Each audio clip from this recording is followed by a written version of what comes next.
কোনো মাই কিন্তু সন্তানের ভালো ছাড়া অন্য কিছু চান না।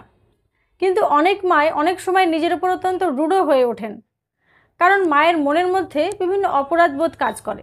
আমি মনে হয় আমার সন্তানের জন্য এই ভালোটা করতে পারলাম না, বা এটা দিতে পারলাম না, বা তার এই কথাটা আমি রাখতে পারলাম না, এরকম বিভিন্ন অপরাধবোধ তার মধ্যে কাজ করে থাকে। মায়ের এই অপরাধবোধটা কী এবং এই অনুভূতি থেকে পরিত্রাণ পাওয়ার উপায় বা কী, সেটা নিয়ে আজকের এই ভিডিওটি বিস্তার করব।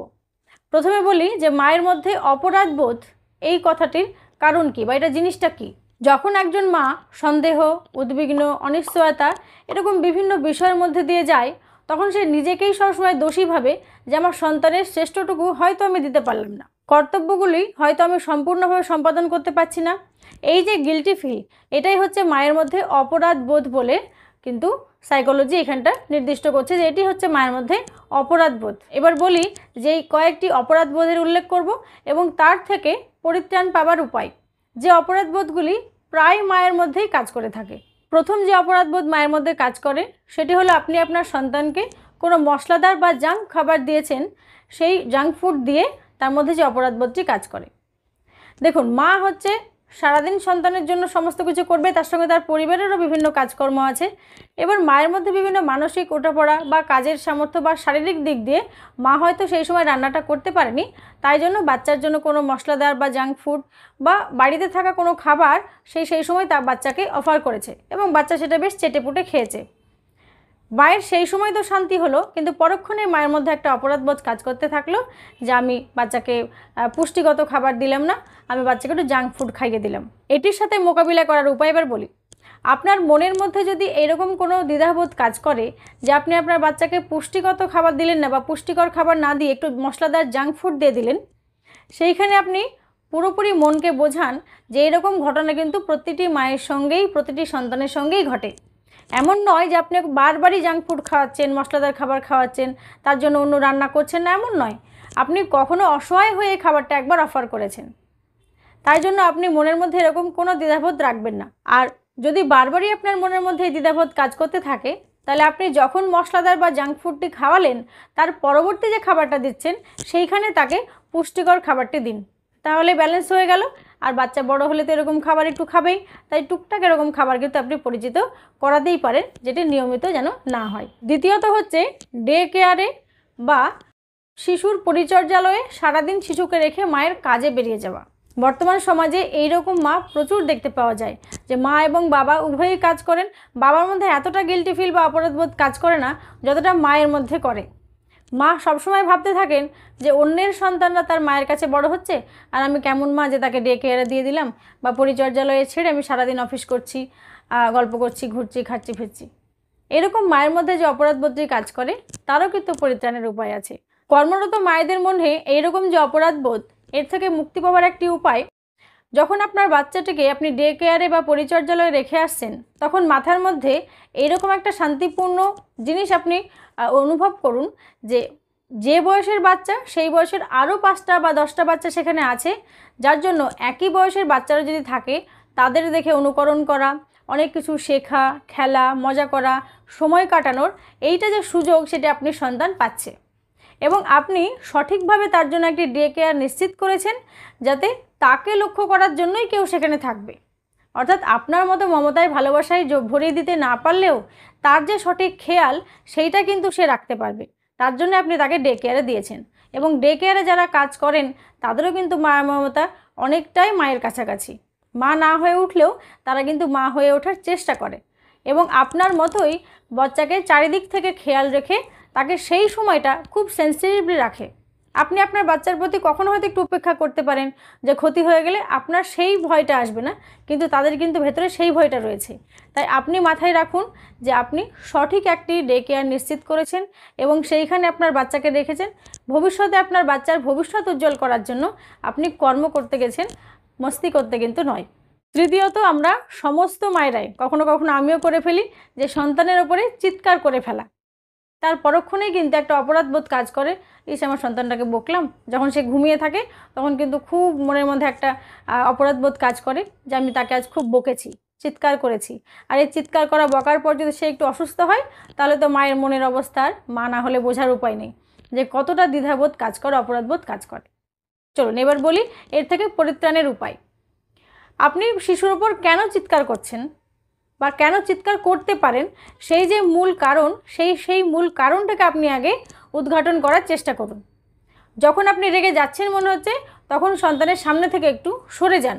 বিস্ফোরণ ঘটার আগেই সন্তানের ভুলগুলি তার সঙ্গে শান্তভাবে আলোচনা করুন, বা যখন সে ঘুমোতে যাবে বা তার মনটা খুবই ভালো আছে, সেই সময় তাকে কাছে ডেকে আদরে ভরিয়ে দিয়ে শান্তভাবে বুঝিয়ে বলতে থাকুন যে তুমি এইগুলো করো না, এইটা করলে আমার খুব চিৎকার করতে ইচ্ছে করে, আমি রেগে যাই, কেন তাহলে তুমি আমাকে রাগাও। দুজনে একটা সমঝোতায় আসুন এবং ভালোবাসায় বুঝিয়ে তাকে বলুন। আশা করি আপনার মধ্যে যে গুণ রয়েছে সেই গুণ সন্তানের মধ্যেও রয়েছে, তাই ভালোবাসায় শান্তভাবে বুঝিয়ে বললে সে কিন্তু বুঝবে এবং তার সঙ্গে আপনার মধ্যে যে অপরাধবোধ কাজ করে সেটা থেকেও আপনি পরিত্রাণ পাবেন। পরবর্তী আরও একটি অপরাধবোধ আমাদের মধ্যে কাজ করে, সেটি হলো সব কিছু সন্তানকে প্রদান করতে না পারার অপরাধবোধ।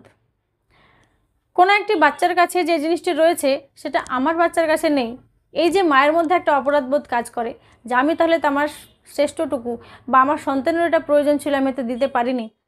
প্রয়োজন আর প্রিয়জন, অর্থাৎ প্রয়োজন এবং তার সঙ্গে সঙ্গে তার খেলার একটা ভালো দরকার ছিল, খেলনা আমি দিতে পারলাম না, এই দুটোর মধ্যে পার্থক্য বিচার না করে মায়ের মনে হয় আমিও যদি দিতে পারতাম, আমার বাচ্চার কাছেও যদি এটা থাকতো। এই যে না দিতে পারার অক্ষমতা, এইটা কিন্তু একটা অপরাধবোধ মায়েদের মধ্যে কাজ করে। চলুন চট করে বলে দিই যেটা থেকে পরিত্রাণ পাবার উপায় কী। কিছু কিছু জিনিস আপনার সন্তানকে আপনার প্রদান করার সামর্থ্য নাই থাকতে পারে, তাই বলে আপনি মনের মধ্যে কখনো অপরাধবোধ নিয়ে ঘুরে বেড়াবেন না। যেটা আপনার সন্তানের অতিরিক্ত প্রয়োজন সেইটুকু আপনি দিতে পারছেন কি না সেইখানে একটু দৃষ্টি নিক্ষেপ করুন যে আমি প্রয়োজনটা তার মেটাতে পারছি কি না। অতিরিক্ত আমি নাই দিতে পারি, কিন্তু প্রয়োজনটুকু দিতে পারলেও মনের মধ্যে কিন্তু একটা শান্তি কাজ করবে। তাহলে সবসময় যুক্তিসম্মত এবং বাস্তবসম্মতভাবে যদি আমরা সন্তানকে মানুষ করতে পারি, তাহলে তার চারিত্রিক যে দিক সেটি কিন্তু সঠিকভাবে গড়ে উঠবে। তাই সব সময় সবই বাচ্চার হাতে তুলে দিলাম এটাও নয়। আমি এরকম একটি ভিডিও এর আগেও করেছি, বাচ্চাকে না বলতে শিখুন, সেটাও কিন্তু বাচ্চার চারিত্রিক দিক গঠন করতে খুব সহায়তা করে।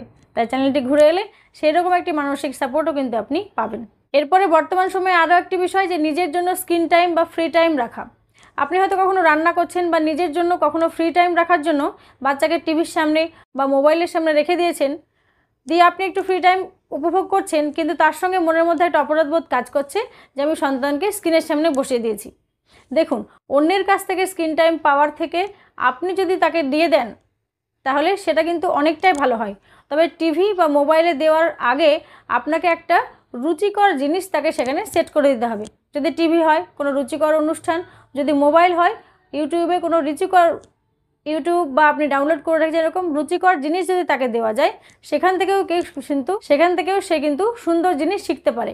তাই অপরাধবোধ মনের মধ্যে কাজ না করে এখান থেকে পরিত্রাণ হয়ে বেরিয়ে আসুন যে আপনি তার সন্তানকে ভালো কিছু শিক্ষা দিচ্ছেন, তাকে একটু কিন্তু মোবাইল আপনি দিতেই পারেন। শেষ যে বিষয় বলবো সেটি হলো ফর্মুলা দুধ বা কৌটোর দুধ খাইয়ে মায়ের অপরাধবোধ কাজ করা। অনেক মায়েরই বিভিন্ন কারণে সন্তানের খেতে না পারা বা মায়ের শরীরে সঠিকভাবে বুকের দুধ বা ব্রেস্ট মিল্ক তৈরি না হওয়া, এই ক্ষেত্রে মাকে বিভিন্ন কারণে বা কাজের জন্য সন্তানকে কিন্তু মায়ের বুকের দুধ ছেড়ে কৌটোর দুধ বা ফর্মুলা দুধ দিতে হতে পারে। তাহলে এই যে মায়ের মধ্যে অপরাধবোধ কাজ করা যে আমার বুকের দুধ দিতে না পেরে আমাকে কৌটোর দুধ বা ফর্মুলা দুধ খাওয়াতে হচ্ছে, এই অপরাধবোধ থেকে আপনি কিন্তু পরিত্রাণ পেতে পারেন। তার জন্য ছোট্ট একটা টিপস, আপনি মাথায় রাখুন যে আপনি শখ করে বাচ্চাকে কিন্তু কৌটোর দুধ খাওয়াচ্ছেন না, হয়তো বিশেষ কোনো কারণে আপনাকে কৌটোর দুধ দিতে হচ্ছে। কৌটোর দুধ খেয়েও কিন্তু অনেক বাচ্চাই সুঠাম এবং স্বাস্থ্যকর হয়। তবে এখানে আমি কখনোই বলছি না যে 6 মাস বয়সের আগে বাচ্চাকে আপনি কৌটোর দুধ দিয়ে দেন।